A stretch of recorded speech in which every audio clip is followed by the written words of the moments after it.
ओम गुरु सत्ताय नमः। गायत्री महाविज्ञान प्रथम भाग। लेखक वेदमूर्ति तपोनिष्ठ पंडित श्री राम शर्मा आचार्य। आइए पढ़ते हैं, सुनते हैं और समझने का प्रयास करते हैं। गायत्री मंत्र हमारे साथ साथ। ओम भूर्भुवः स्वः तत्सवितुर्वरेण्यं भर्गो देवस्य धीमहि धियो यो नः प्रचोदयात्। गायत्री मंत्र को और भी अधिक सूक्ष्म बनाने वाला कारण है साधक का श्रद्धामय विश्वास से सभी मनोविज्ञानवेत्ता परिचित हैं। हम अपनी पुस्तकों पर लेखों में ऐसे असंख्य उदाहरण अनेकों बार दे चुके हैं जिनसे सिद्ध होता है कि केवल विश्वास के आधार पर लोग भय की वजह से अकारण काल के मुख में चले गए और विश्वास के कारण मृत प्राय लोगों ने नवजीवन प्राप्त किया। रामायण में तुलसीदास जी ने भवानी शंकरो वंदे श्रद्धा विश्वास रूपी नौ गाते हुए श्रद्धा और विश्वास को भवानी शंकर की उपमा दी है। झाड़ी को भूत, रस्सी को सर्प, मूर्ति को देवता बना देने की क्षमता विश्वास में है। लोग अपने विश्वासों की रक्षा के लिए धन, आराम तथा प्राणों तक को हंसते हंसते गवा देते हैं। एकलव्य, कबीर आदि ऐसे अनेक उदाहरण हैं जिससे प्रकट है कि गुरु द्वारा नहीं, केवल अपनी श्रद्धा के आधार पर गुरु द्वारा प्राप्त होने वाली शिक्षा से भी अधिक विज्ञ बना जा सकता है। हिप्नोटिज्म का आधार रोगी को अपने वचन पर विश्वास करा के उससे मनमाने कार्य करा लेना ही तो है। तांत्रिक लोग मंत्र सिद्धि की कठोर साधना द्वारा अपने मन में कितनी अगाध श्रद्धा जमाते हैं। आमतौर पर जिसके मन में उस मंत्र के प्रति जितनी गहरी श्रद्धा जमी होती है, उस तांत्रिक का मंत्र भी उतना काम करता है। जिस मंत्र से श्रद्धालु तांत्रिक चमत्कारी काम कर दिखाता है, उस मंत्र को श्रद्धालु साधक चाहे 100 बार बके, कुछ लाभ नहीं होता। गायत्री मंत्र के संबंध में भी यह तथ्य बहुत हद तक काम करता है।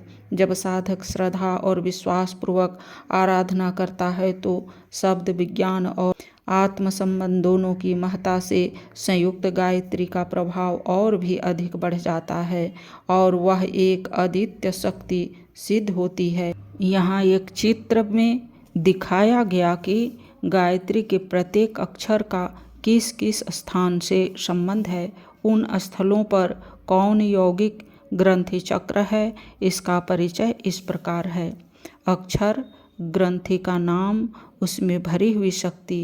पहला तत् तापिनी सफलता, दूसरा स सफलता पराक्रम, तीसरा वि विश्वा पालन, चौथा तोर तुष्टि कल्याण, पांचवा व वरदा योग, छठा रे रेवती प्रेम, सातवां नी सूक्ष्मा धन, आठवां य ज्ञाना तेज, नवां भर भरगा रक्षा, 10वां गो गोमती बुद्धि, 11वां दे देविका दमन, 12वां व वाराही निष्ठा, 13वां स्य सिंहिनी धारणा, 14वां धी ध्यान प्राण, 15वां म मर्यादा संयम, 16वां ही स्फुटा तप, 17वां धी मेघा दूरदर्शिता, 18वां योग माया जागृति, 19वां योगिनी उत्पादन,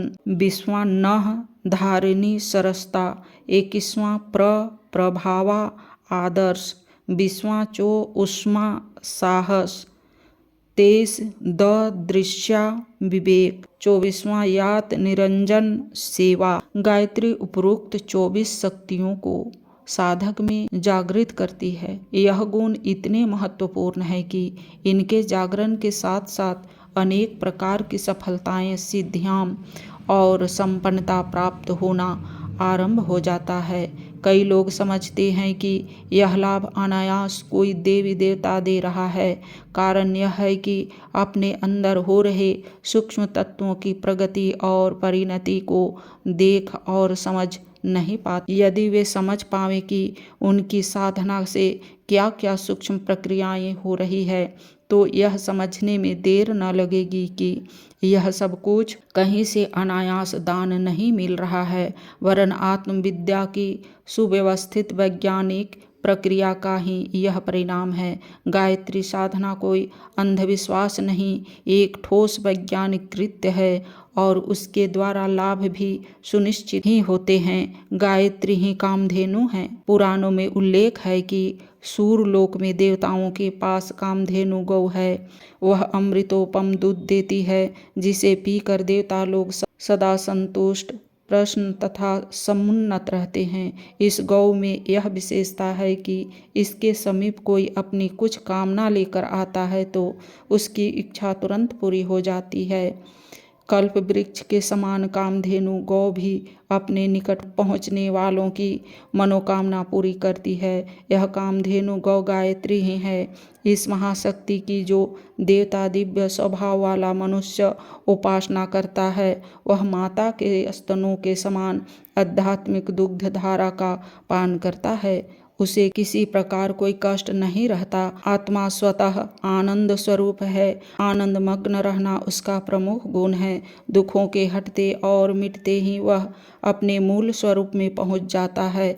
देवता स्वर्ग में सदा आनंदित रहते हैं। मनुष्य भी भूलोक में उसी प्रकार आनंदित रह सकता है यदि उसके कष्ट कारणों का निवारण हो जाए। गायत्री कामधेनु मनुष्य के सभी कष्टों का समाधान कर देती है। त्रिविध दुखों का निवारण। समस्त दुखों के कारण तीन हैं।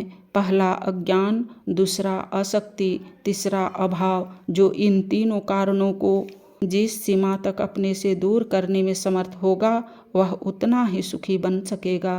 अज्ञान के कारण मनुष्य का दृष्टिकोण दूषित हो जाता है।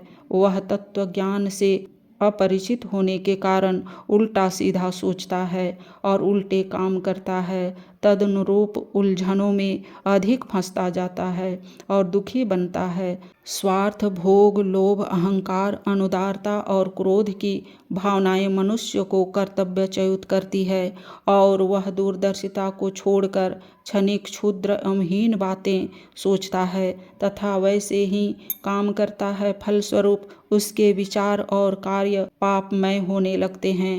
पापों का निश्चित परिणाम दुख है। दूसरी ओर अज्ञान के कारण वह अपने और दूसरे सांसारिक गतिविधि के मूल हेतुओं को नहीं समझ पाता।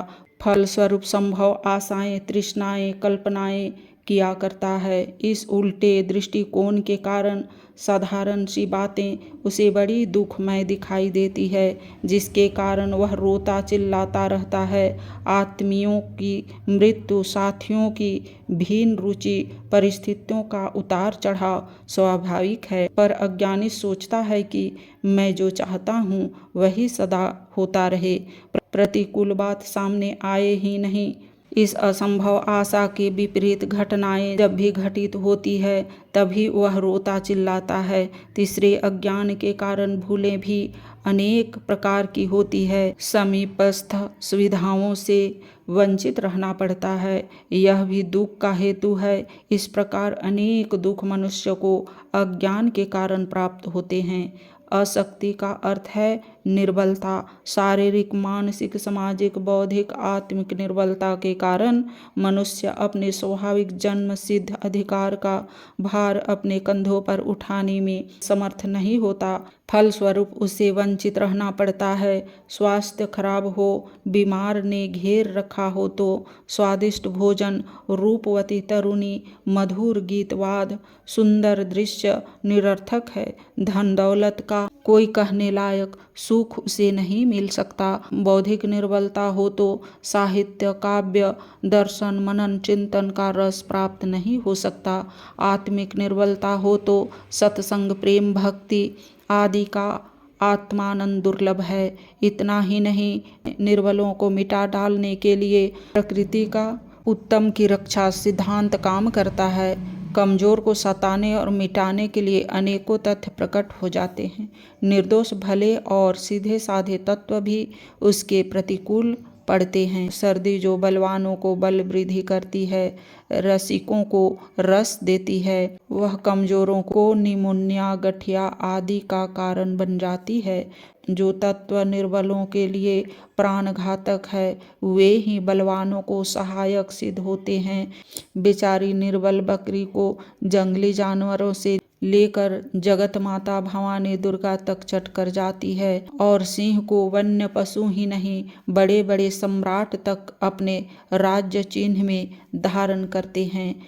अशक्त हमेशा दुख पाते हैं, उनके लिए भले तत्व भी आशाप्रद सिद्ध नहीं होते हैं। अभावजन्य दुख है पदार्थों का अभाव, अन्न, वस्त्र, जल, मकान, पशु, भूमि, सहायक, मित्र, धन, औषधि, पुस्तक, शास्त्र, शिक्षक आदि के अभाव में विविध प्रकार की पीड़ाएं, कठिनाइयां भुगतनी पड़ती है। उचित आवश्यकताओं को कुचल कर मन मार कर बैठना पड़ता है, और जीवन के महत्वपूर्ण क्षणों को मिट्टी के मोल नष्ट करना पड़ता है। योग्य और समर्थ व्यक्ति भी साधनों के अभाव में अपने को लुझपुंज अनुभव करते हैं और दुख उठाते हैं। गायत्री कामधेनु है, जो उसकी पूजा, उपासना, आराधना और अभिभावना करता है, वह प्रति क्षण माता का अमृतोपम दुग्ध पान करने का आनंद लेता है, और समस्त अज्ञानों, अशक्तियों और